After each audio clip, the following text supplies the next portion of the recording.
मंगलवार को चिट्ठी आई। एक सादा लिफाफा, पता किसी ऐसे के हाथ का लिखा था जिसे आरव मुश्किल से पहचान पाया। बनारस। कानों में उसके पिता की आवाज गूंजी, सदियों पहले की बात, कभी वापस मत आना आरव। बनारस को ऐसे ही रहने देना अच्छा है, लेकिन चिट्ठी जिद कर रही थी, उसके शब्द जैसे किसी की प्ली। उसके पिता गायब थे, गायब। आरव का दिल धड़क रहा था। उसके पुरखों का शहर उसे बुला रहा था। उसकी आवाज एक भूतिया बुलावा थी जिसे वो नजरअंदाज नहीं कर सकता था। आरव ने उसी शाम टिकट बुक करा ली, हल्का सामान पैक किया। अंधेरे के बीचों बीच सफर के लिए बस एक बैग। फ्लाइट एक धुंधली याद थी। उसका दिमाग बचपन की यादों से भरा था। अगरबत्ती की खुशबू, मंदिर की घंटियों की आवाज और उसके पिता की चेतावनियां सब एक बढ़ते हुए डर के साथ घुली हुई थीं। बनारस इंतजार कर रहा था। उसके पुराने पत्थरों के नीचे कौन से राज दफन थे, आरव जानने वाला था। टैक्सी उसे एक संकरी गली में छोड़ गई। हवा में गेंदे की खुशबू और कुछ पुराना और बेचैन करने वाला था। आरव ने गहरी सांस ली और चलना शुरू कर दिया। हर कदम उसे सच्चाई के करीब ले जा रहा था, और उस अंधेरे के करीब जो उसका इंतजार कर रहा था। मेहता हवेली उसके सामने थी, शाम के आसमान के सामने एक कंकाल जैसी परछाई। कभी चमकीला रंग अब उतर रहा था। नक्काशीदार नक्श बेलों से ढके हुए थे। लोहे के दरवाजे खुले हुए थे, एक मरते हुए जानवर की तरह कराह रहे थे जैसे ही आरव ने उन्हें धकेला। आंगन में घास उगाई थी, फटी हुई पत्थरों के बीच से निकल रही थी। हॉल के दूर छोर पर एक टिमटिमाते बल्ब से ही रोशनी आ रही थी। दीवारों पर नाचती हुई भयानक परछाइयां बना रही थी। आरव की रीढ़ में एक सिहरन दौड़ गई। हवेली जिंदा थी और उसे देखकर खुश नहीं थी। नींद ने कोई राहत नहीं दी। बुरे सपने आरव को सताते रहे। गंगा किनारे एक घूंघट वाली औरत के दर्शन, वह चौंक कर उठ जाता, दिल धड़कता हुआ। हवेली ने अपने राज छुपाए रखे, लेकिन शहर, नदी, वे फुसफुसाते रहे। उसने अपने दिन बनारस की गलियों में बिताए, अपने पिता के सुराग खोजते हुए। उसने स्थानीय लोगों से बात की, गंगा के नाविकों से। सभी ने एक ही कहानी सुनाई। मेहता परिवार एक शापित परिवार था।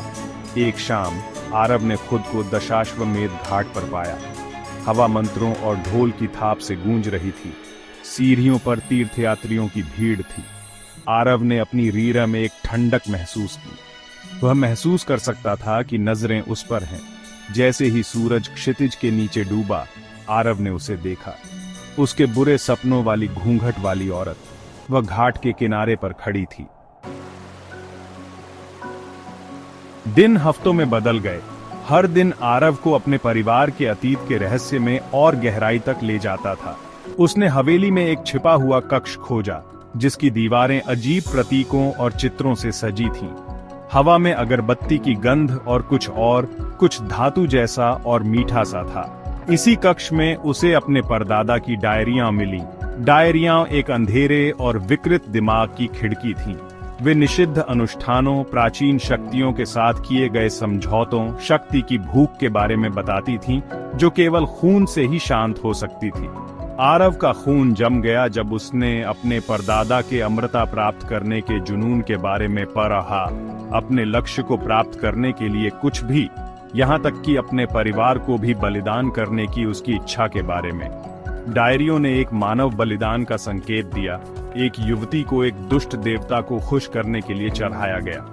उसके सपनों में जो औरत थी, आरव को एहसास हुआ, उसकी सांस रुक गई। उसके पिता सच्चाई जानते थे।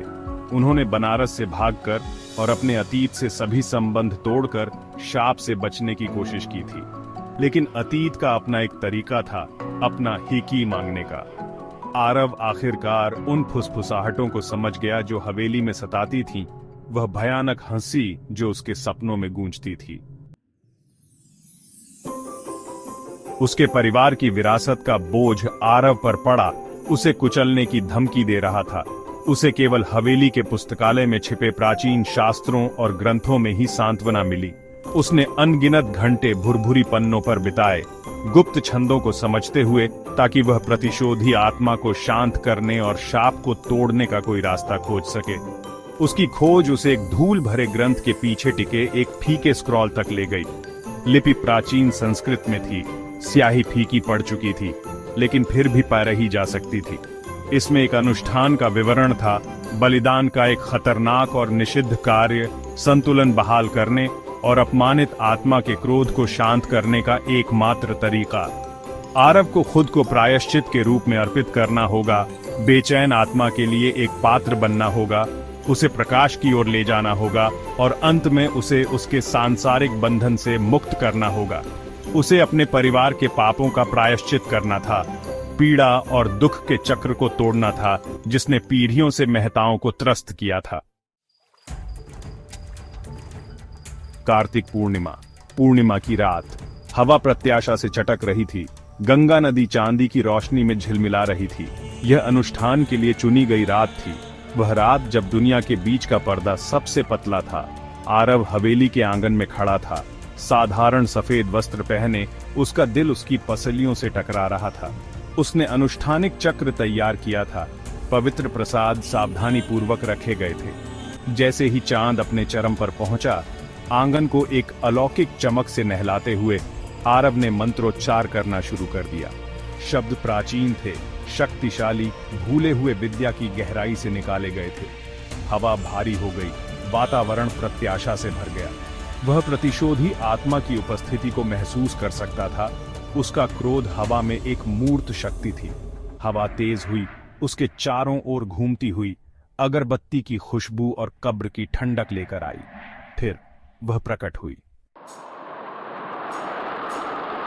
जैसे ही प्रतिशोधी आत्मा ने आरव में प्रवेश किया, हवा ऊर्जा से चटक गई। उसने उसके क्रोध, उसके दर्द, उसकी निराशा को खुद पर हावी होते हुए महसूस किया, उसे निगलने की धमकी देते हुए।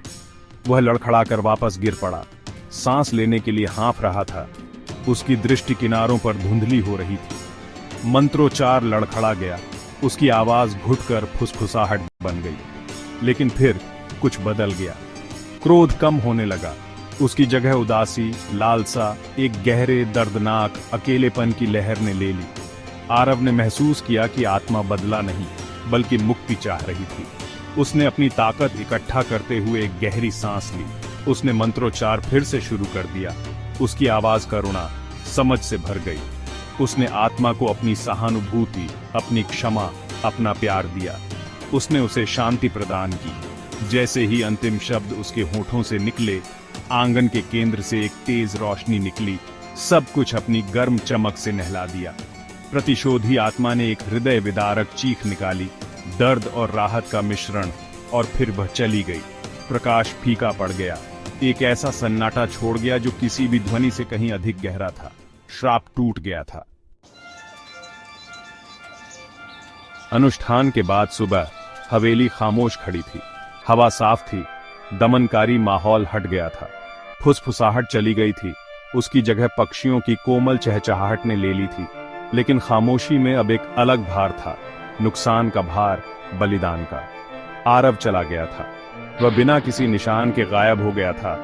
उसका उद्देश्य पूरा हो गया था, उसका बलिदान पूरा हो गया था। हवेली, जो कभी जीवित और मृत दोनों के लिए जेल थी, अब वास्तव में खाली थी।